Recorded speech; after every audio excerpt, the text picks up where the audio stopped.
Horizon TV, the beacon for the nation.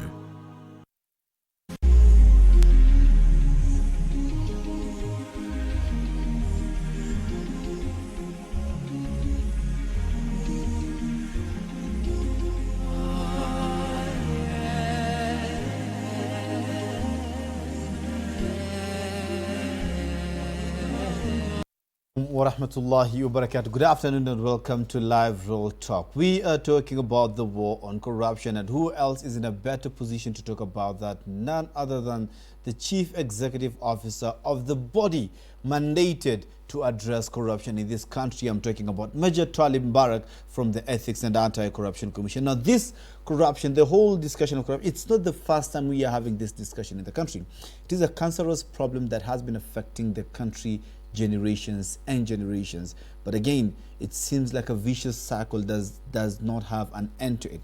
According to World Population Review and the US News, Kenya came 9th in the top 10 world's most corrupt countries, but that was in the year 2018 before Major Twalib Mbarak has been appointed. But according to Quads Africa, Kenya became 20th in Africa. That was in the year 2019, a research that was released in July 2019. And joining us this afternoon, as I've told you, is Major Twalib Mbarak. You've all been waiting to hear from him, the EACC boss, Major Twalib Mbarak, who was officially took oath of office on 14th of January 2019 with the urge to go after both the small and the big fish in this corrupt state. Again, Major Twalib Mbarak, karibu sana, and thanks so much for making time for us this afternoon. Thank you very much, Faisal. Major Twalib Mbarak, it's 1 year, 5 months since you took oath of office at the Ethics and Anti-Corruption Commission. Major, what can you tell about that position that you've held so far? It's a hot seat that we've seen a lot of figures coming on board, and I cannot judge. I'm not a person who is here to judge their performance per se, whether they've performed or not. How has it been for you so far? It's not a hot seat. I would say it is a challenging seat, and the main issue here is to focus on your priorities in the fight against corruption, because we have two types of corruption here, actually. We have what we call the petty corruption, and we have the grand corruption. When you talk about petty corruption here, you're talking of bribery, like the one that traffic stop motorists and get compromised. Yeah. Clerks in the county government or in places, public offices where they demand 200 shilling, 300 shilling. Mm-hmm. And then we have the grand corruption where it involves maybe big government projects, maybe costing billions, and people collude on how to get some kickbacks or overrate or providing services that they're not up to the standard of the government expectation. Mm-hmm. So it's and also the cultural aspect of it, that you find that also there is an element of the public. Whenever they're on the wrong side, they are very quick to try to induce law enforcement agencies to take bribes. So it's a vicious cycle, the way you're saying, and it's a big problem to the society, especially as a country. It is costing us a lot of money. It is inconveniencing a lot of people. The business productivity in the manufacturing is becoming expensive as a result of corruption. Mm-hmm. So it's a multi-faced challenge to this country. But do you think at some point in life, some point in time in life, we can say that we have comfortably done away with corruption in this country? Because as you've said, it's something that's systemic, it's deeply cultural, it's deeply rooted. Do you think at some point in this country we can get to a point where we say that we have dealt with this problem known as corruption? Do you think we can get to that stage? I think I'm not a sheikh, but I know there's a verse in the Quran which Allah subhanahu wa ta'ala says that He will only change people when those people are willing to change themselves. And it starts with that. If the public starts rebuking and despising corruption, that will be the beginning of the big war against corruption. And we have examples. So in Kenya, it can be done. Okay. Because there are examples. A country like Hong Kong, Singapore, those countries 50 years ago were very, very corrupt countries. Okay. Hong Kong was a den of drug trafficking in East Asia. It was a den of money laundering, drug trafficking. But today Hong Kong is one of the most accountable autonomous areas of China. The same with Singapore. So it's a combination. The public, the leadership, and the institutional framework if all of them are going on the same tone, this war can be won. Thanks so much, Major, for that. You've said the public, leadership, and institutional framework. This is a cultural kind of a problem, as you've said, to quote you, that it's deeply rooted into our culture. And as part of addressing the state corruption, there has been rules and regulations in regards to the same. And the EACC body, of course, is established under Section 3, Article 1, the Ethics and Anti-Corruption Commission Act of 2011. But the country's first enactment against corruption dates back to 1956. And yet, if anything, the institution mandated to address this whole pandemic, this whole issue of corruption, has been there since 1956. But again, if anything, we're still looking at millions and billions of taxpayers' money that goes unaccounted for and quote-unquote corruption. I mean, that's what I'm asking. Again, do you think with all these things that are going on, we can get to a point and say that we are done with corruption? Or what are we not doing right? Very good. It will take time for me to explain, but I'll get the short time that you have given me to explain about that achievement. I know you're a young man. I'm over 50, so I saw when corruption was real corruption in this country. There was a time in this country whereby when you have what you call state Auditor General State Corporation. Mm-hmm. Every year he gives a report on the performance of state corporation. And I remember we used to read in the newspaper that the Auditor General will point an MD or a cabinet secretary that he was involved in ABCD. But at that time, nobody could dare to arrest a minister. Nobody could dare to arrest a head of a state corporation because you'll be told this guy is enjoying the blessing of the mighty power of the country. Today, this is the opposite. If you're a minister and you're implicated in corruption, you'll be arrested. And we have seen the arrest of cabinet secretaries. We have seen the arrest of governors. I've arrested governors. I've arrested permanent secretary. In fact, one served a jail term. So I know Kenyans are frustrated and they want what you call instant result. But corruption, it is very difficult to get an instant result of corruption. I say that corruption is like a lifestyle disease. Most of us, we have this diabetic, high blood pressure. So when you go to the doctor, it's not like antibiotic where you'll be given drugs for 7 days. You're told, take this for 7 days, come for another blood test, and you're told you've been cleared of infection. Mm-hmm. Corruption is more like a lifestyle disease. So what happens is this. The doctor will play his part. And when we talk about doctor here, is the institutions like EACC, DCI, DPP, the judiciary. Mm-hmm. Then there is the public. The public now here comes the issue of, let's say, cultural awareness, the political culture of the country.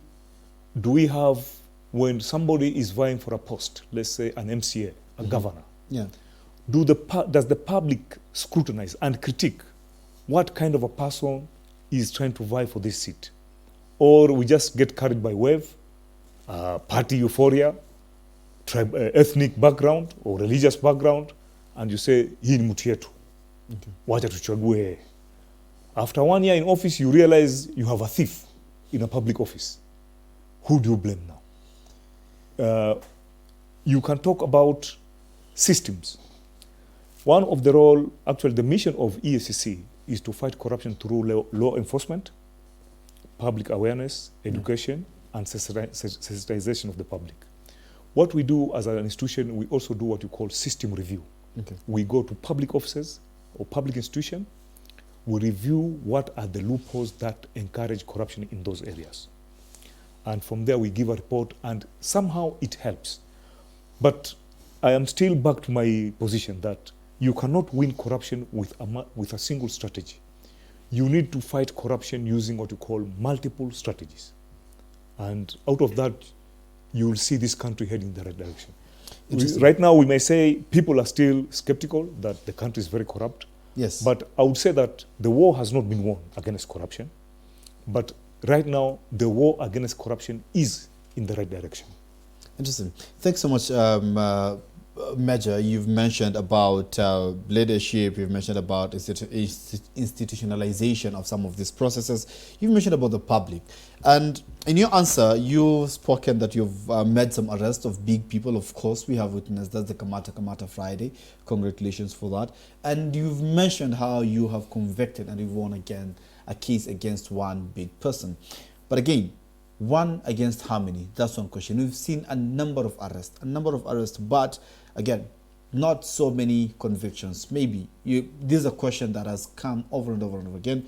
We'd like a clarification on that. And the Chief Justice is on record to have said that the evidence presented against some of these cases are not as tight and not as watertight, and hence we are looking at not so many convictions as we might have expected.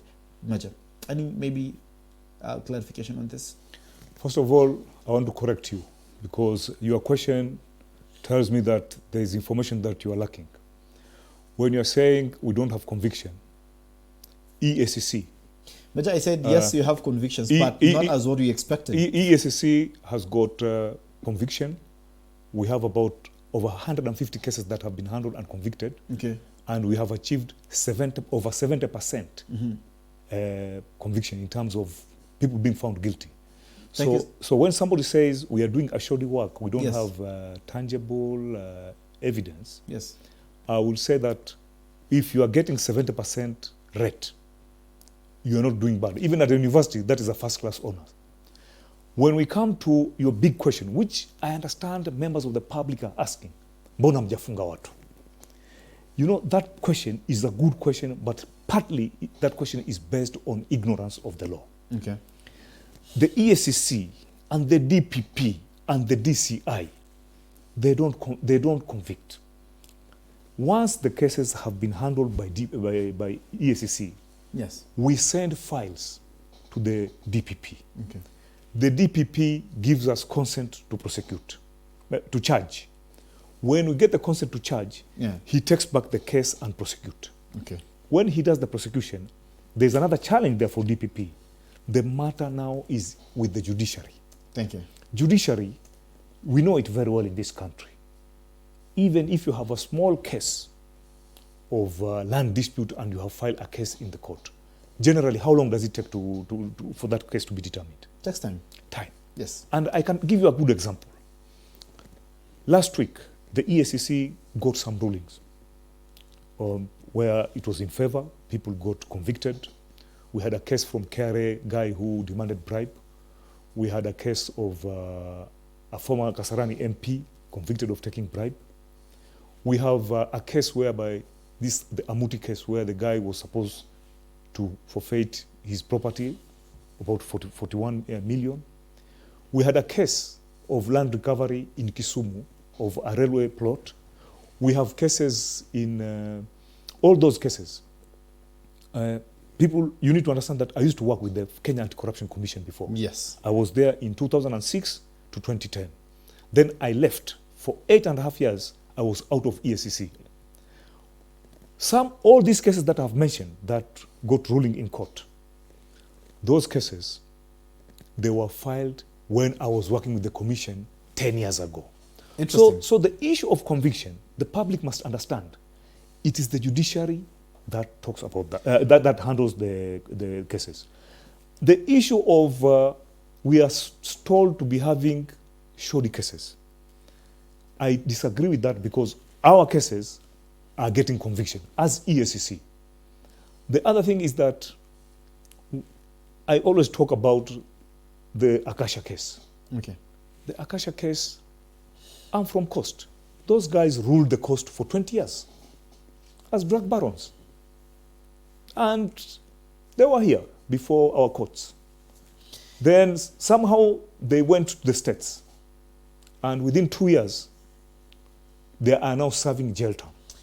So I don't want to blame, but I'm just giving you a good example. So blame game will not assist in the fight against corruption. Exactly, Major. And I'm not putting blame to the judiciary. Yes.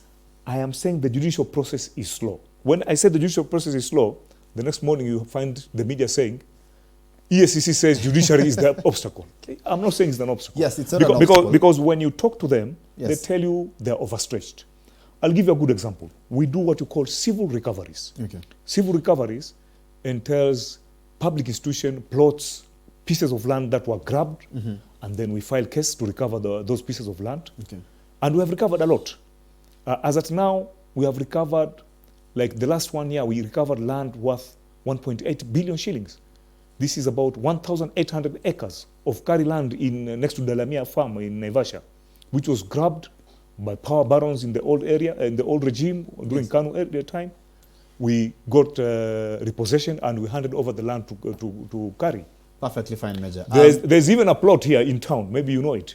There's a plot near Post Bank. Yeah. You find it is now like a ghost plot. That is a plot that we are pursuing with the judiciary. We have a case to recover that land, which was allocated to a political, powerful guy during those days, for us to recover the land. But it takes time, and it is that long duration that people think that we are not working. So If we file a civil suit today, Yes. civil recovery, this is 2020. As per the court calendar, the nearest time that this case will be mentioned, will come for a hearing or mention, you're talking of 2021, as per the calendar in the court system. So you are saying that there is bottleneck at the judiciary?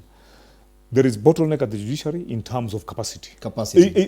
By the way, they have tried. They have tried to put what you call anti-corruption courts. Okay. They are there. Okay. If you compare to what used to be 10 years ago, It's different. they're improving. Thank you. But the pace is slow. So you are agreeing that there is a bottleneck at the judiciary.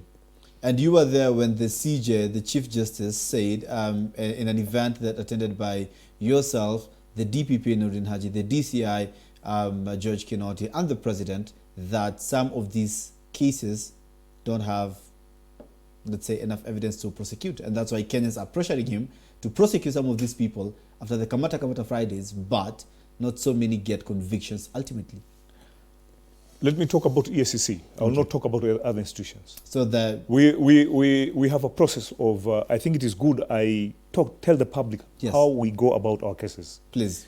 When we are looking at, when somebody complains about corruption, all the reports at the EACC or regional offices, they go to a place what we call report center. At the report center, they are sorted out. We check, is this allegation does it fall within the mandate of the commission? Okay. From there, we say this falls under the mandate of the commission. And by the way, most of the cases that are reported to the EACC, they don't fall to the mandate of the commission. You find it's fraud, forgery, land matters, so they are referred to other government institutions. So what we get, we look at, we take those cases based on priority and our strategy, because our strategy now is based on what you call high impact cases. Okay. We look at high impact cases, the value involved, the personality involved, because EACC receives about 3,000 cases in a year. And I am somebody who has visited other anti-corruption bodies in the world. I'll give you a good example. The Serious Fraud Office in UK. I've been there. We've been taken through what they do. And they will tell you that in 1 year, they get about 20 cases. Out of these 20 cases, when they go through them, they'll have about 7 cases to deal with. As we get 3,500 cases, and I've talked about the legislation on anti-corruption. Okay. Even if you go to US and let's say the place like the FBI, they will tell you there's what you call a threshold of a case that they handle on corruption. Our act says that even somebody who has bribed 500 shilling in Kilifi, where I come from, or Lamu, and he reports to EACC, EACC is supposed to investigate, compile a file, and take it to the DPP. Okay. Now, here's a challenge. You have an institution that the budget itself is not enough. How do you deal with a case of 500 shilling in Lamu, sending officers where they'll be paid per diem and air ticket and accommodation? So what we are saying is that the law needs to be amended, that there should be a threshold of cases that should be handled by EACC in terms of amount and the personality involved. Okay. And then we concentrate on the high impact cases, because when we concentrate on the high impact cases, there are two good advantages there. First, you make a big recovery, you get value for money, and because you have few staff and a lean budget, you are able to concentrate on bigger achievement. Even when you convict such a person, the message to the public is that there's a big fish here who has been convicted. But still, yes, today's paper, you've seen it. We got a go-ahead. We won one of the stages against a former governor who is in court. Yeah. All these cases, they take time.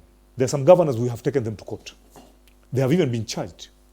And now the DPP is handling the cases. But, congratulations. But they're taking time. Congratulations. And maybe by the time they're concluded, yes, Twalib Mbarak will be in Kilifi as a retired person.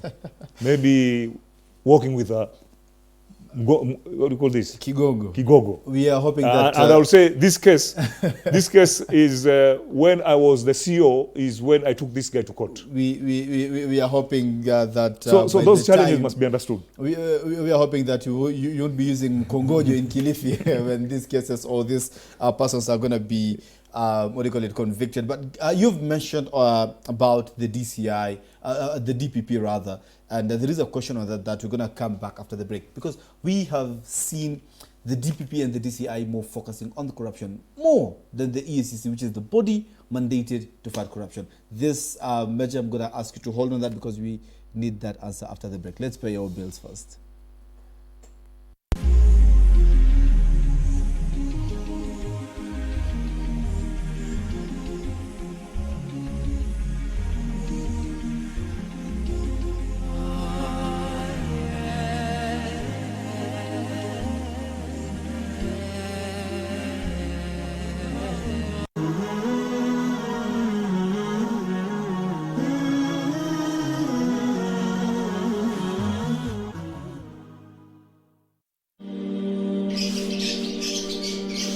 Kiumbe dhaifu lakini jasiri, alitunukiwa sura nzima, sura inayompa daraja yake inavyostahiki.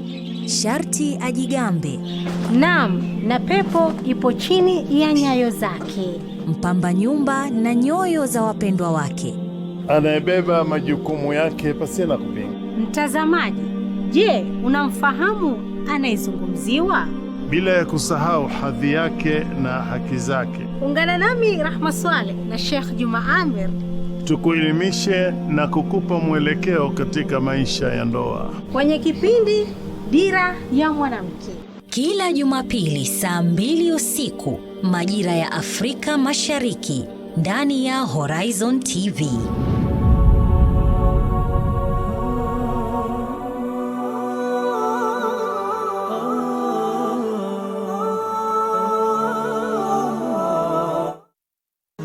You're watching Horizon TV, the beacon for the nation.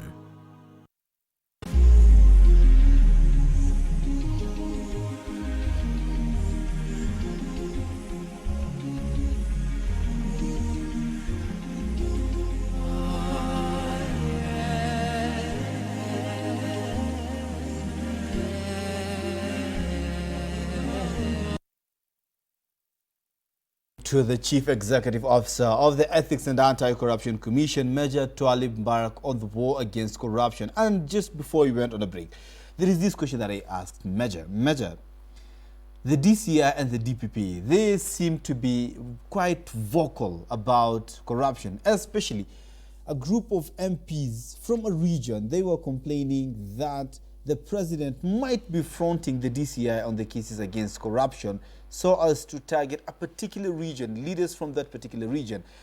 And the EACC is the body that's mandated to fight this whole corruption pandemic. And we're not seeing you on the front line per se, as you're looking at the DPP the way he's passionate about it, and the DCI. Major. Thank you very much. First of all, as head of EACC, I don't believe in shouting over the roof. I do my work, and I would like to tell you that the cases, you have to know the role of the DPP and the role of the EACC. I'll talk about the DCI later. Yeah. When you say the DPP is the one who appears to be more passionate about the war on corruption, just go to his office and ask him, all these files you are getting on corruption, where are they coming from? He will tell you over 90% they're from EACC. Over 90%? Yes. Okay. And I'm from the military. In the military, we talk facts. We don't talk perception. You media talk perception. You hype. You can turn yellow to become green, and you can turn green to become yellow. You do that, and you are very good at that. So, and that's exactly what you have done. So you say EACC is not working. It's other organizations. I didn't say EACC is not working. That is the perception. Question, because that's perception. That's not there. See, we are reporting now, based on what we see. Now, I am telling you, yes, Twalib Mbarak is an ex-military officer. Okay. In the military, we believe in facts, not perception. So I'm telling you, yes, go to Nurdin, yes, ask him, these corruption cases you have here, how many are from EACC? He will tell you they are 90%. Actually, he will tell you they are over 90%. They are even actually 95%, even if I do simple arithmetic. So, but the media you have created that we are not working, and of course, the public trusts the media in this country. Yeah, I have seen quacks in the media coming for interview. They are called security experts. Yeah?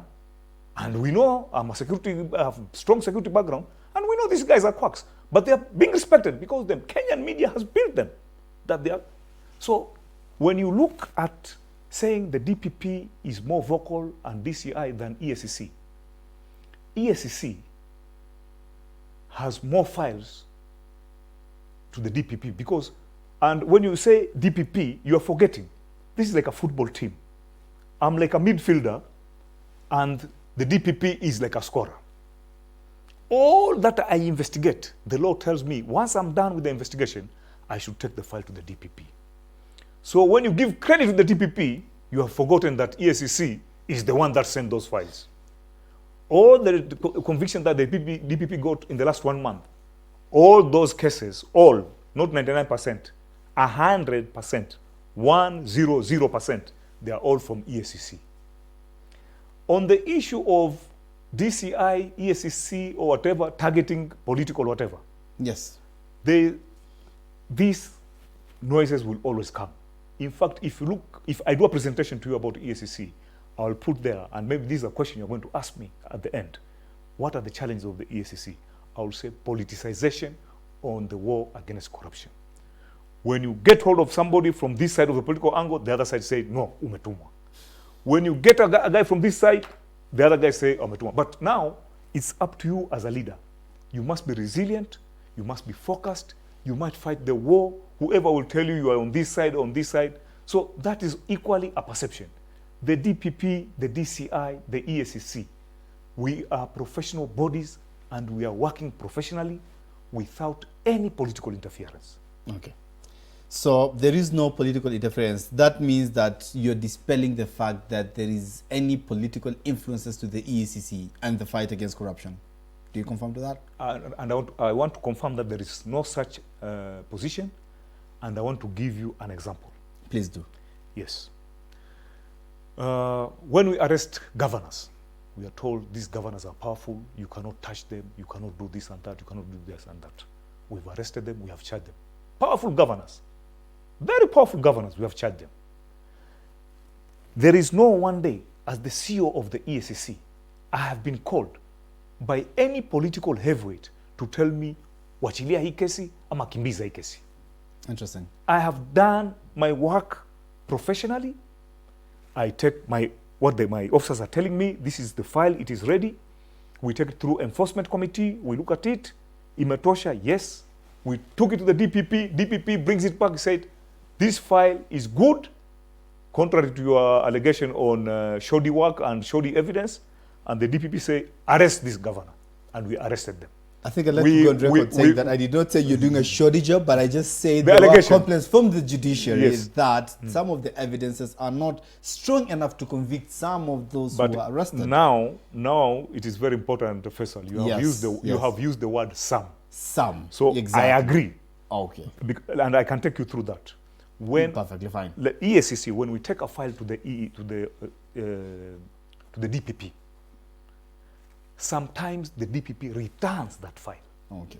And he says, there are these gaps. This file, without you addressing these gaps, what you call cover points, hii kesi itaenda kuanguka. So there are loopholes in some of those investigations.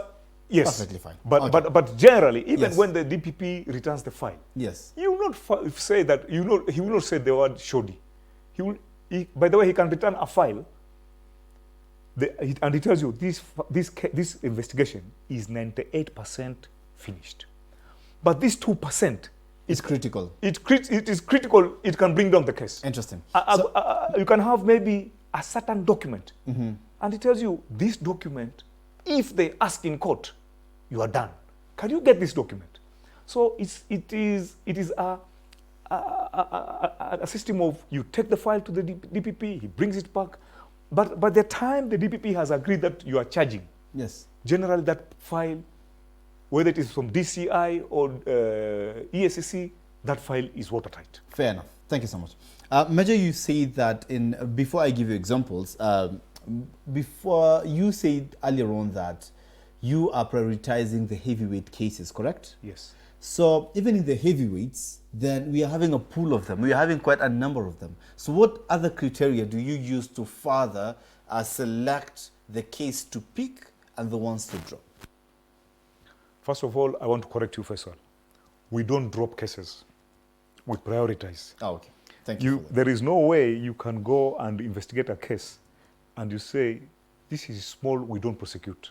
Oh, okay. But because of the backlog, if we pump the DPP with, let's say, 20 files a day, we know he has no capacity, he has no, the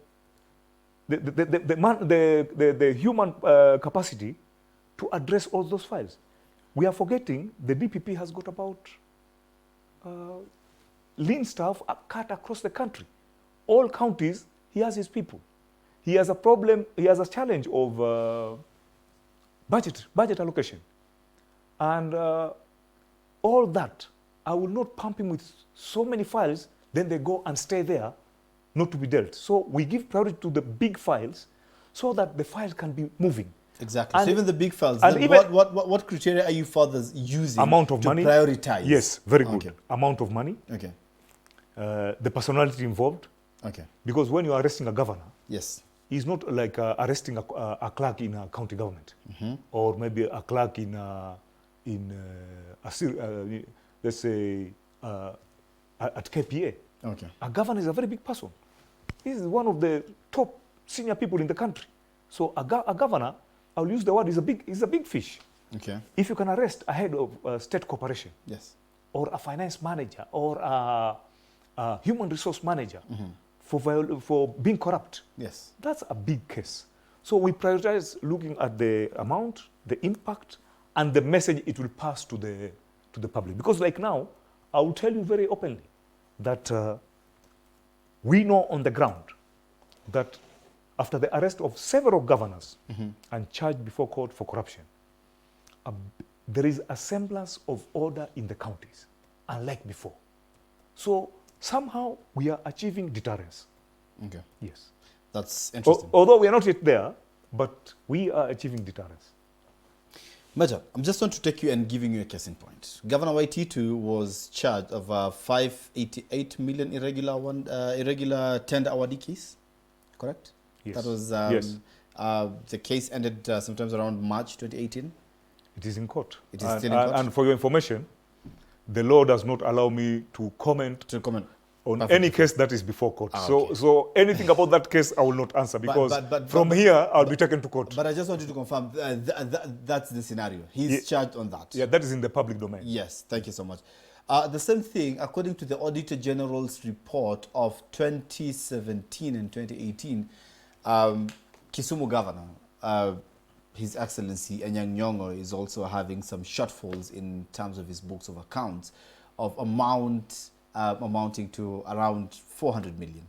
So, I mean, what?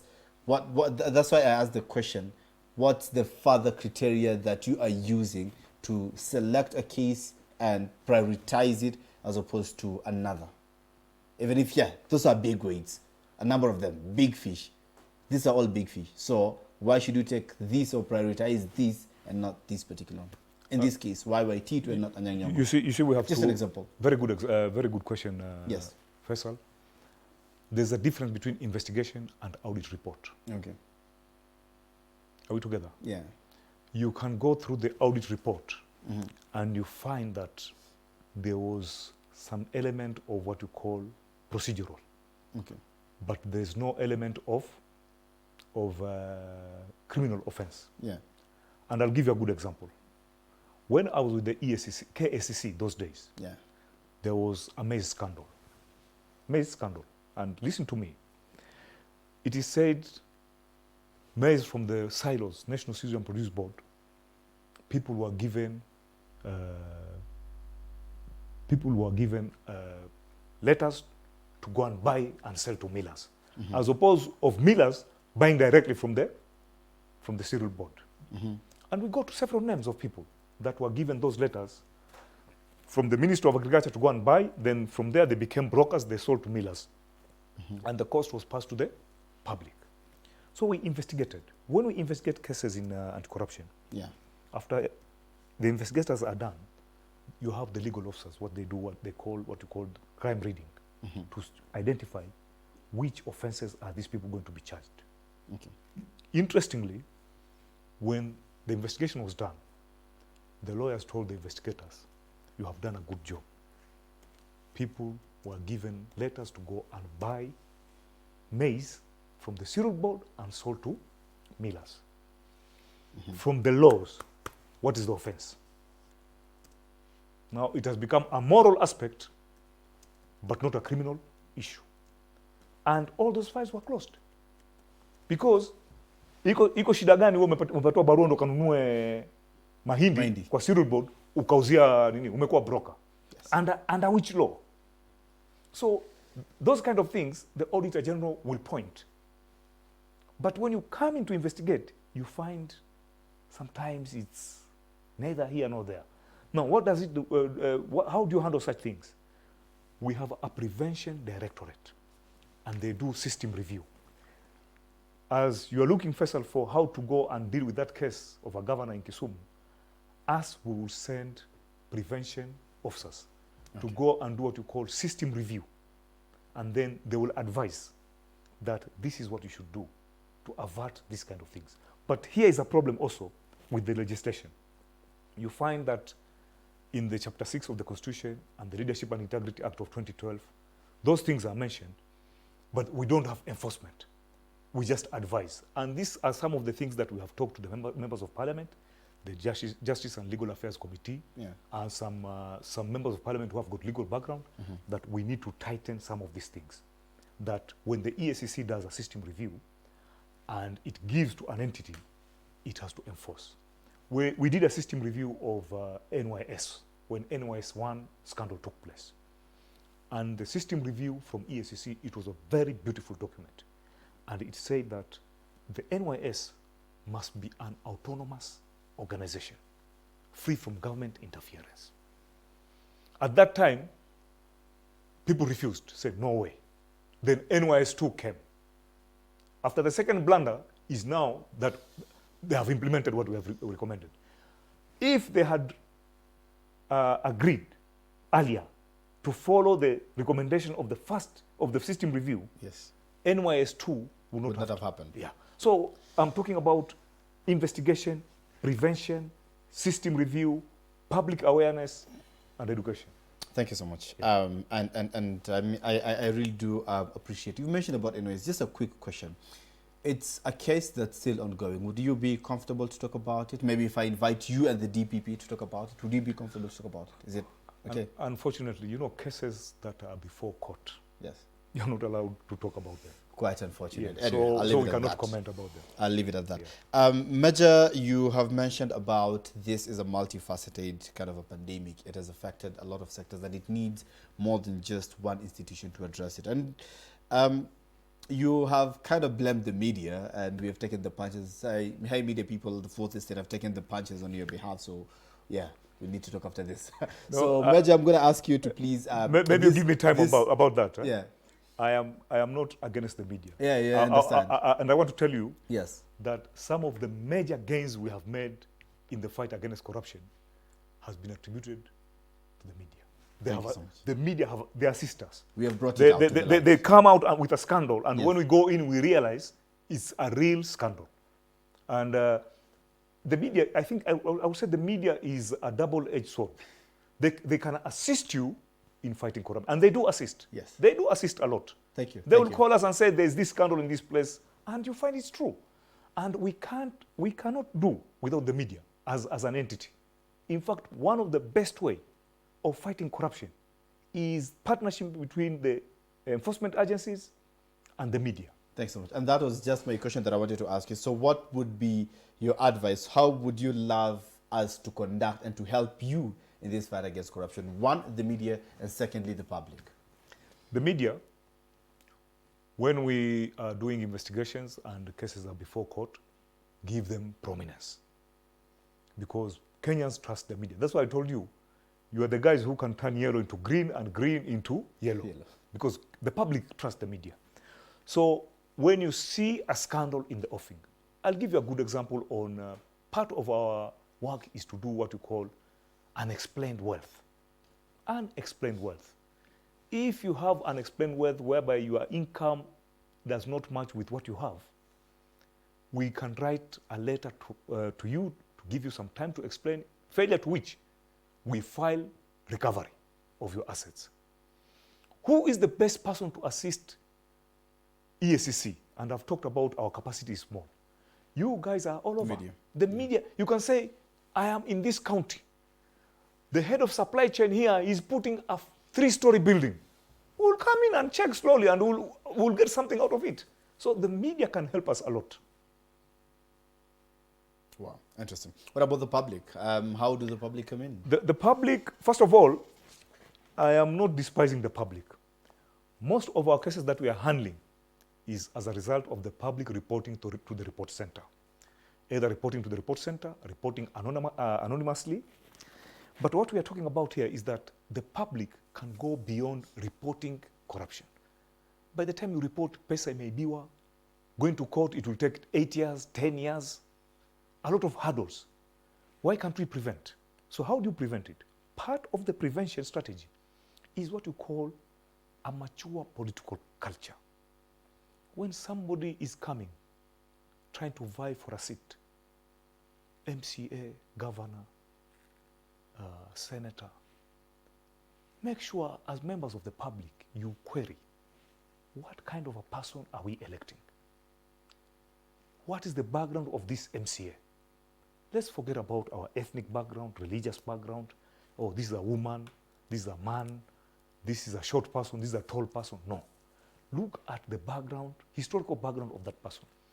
By the time elections are over, if you have over 80% of this representative of people of integrity, you will find corruption going down. Today, many counties have got issues. But governors were not appointed by the executive. Governors were elected. And some of these governors who have got issues, surprisingly, they are even serving their second term. It means the public, they voted them the first round. And after even realizing that they have issues, still they brought them back. Now that one becomes a setback.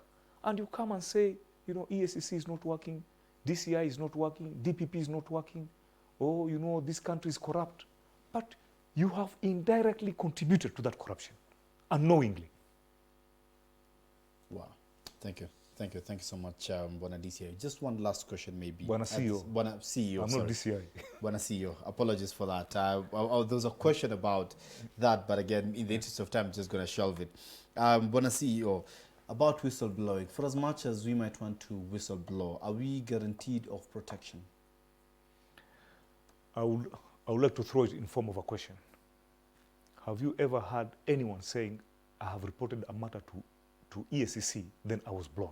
We've not yet heard of Yeah. that. I have not yet heard of that. But again, we have, for the public, if you go to our website, there is an anonymous reporting system. And I can tell you it's 100% watertight. Nobody will disclose the source.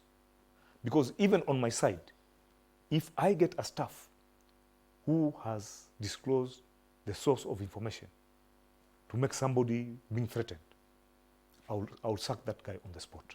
You will go home, then go to court and sue the commission. And we'll fight it out in the court.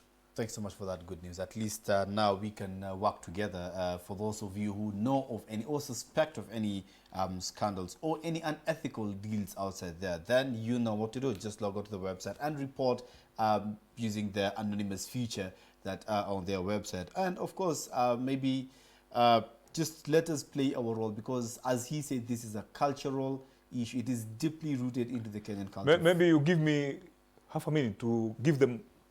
There is the hadith by Prophet Muhammad sallallahu alaihi wasallam, which says, as a Muslim, when you see something wrong, you have 3 ways of dealing with it. The first, you confront it physically. If you cannot confront it physically, confront it by your mouth. And if you cannot, hate it.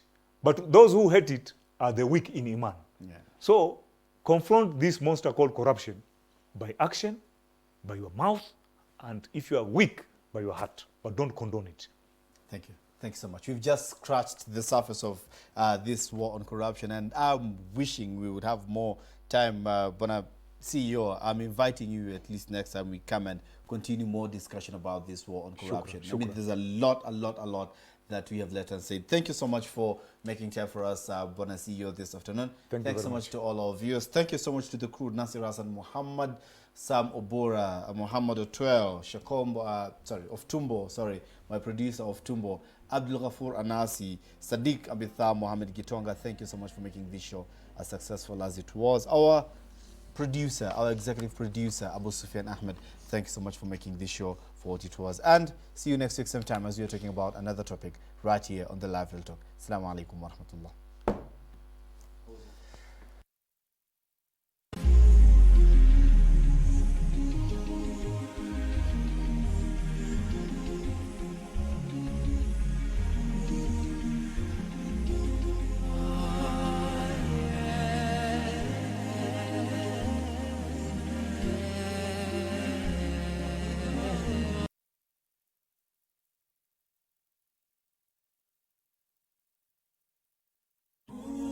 Tegea mtandao wa Mambo Leo ili upate kwanza uhondo wa mambo yanayotrend kote ulimwenguni.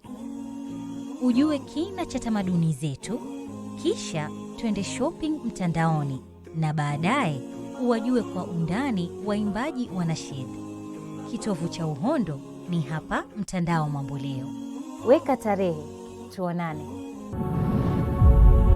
Jumamosi hii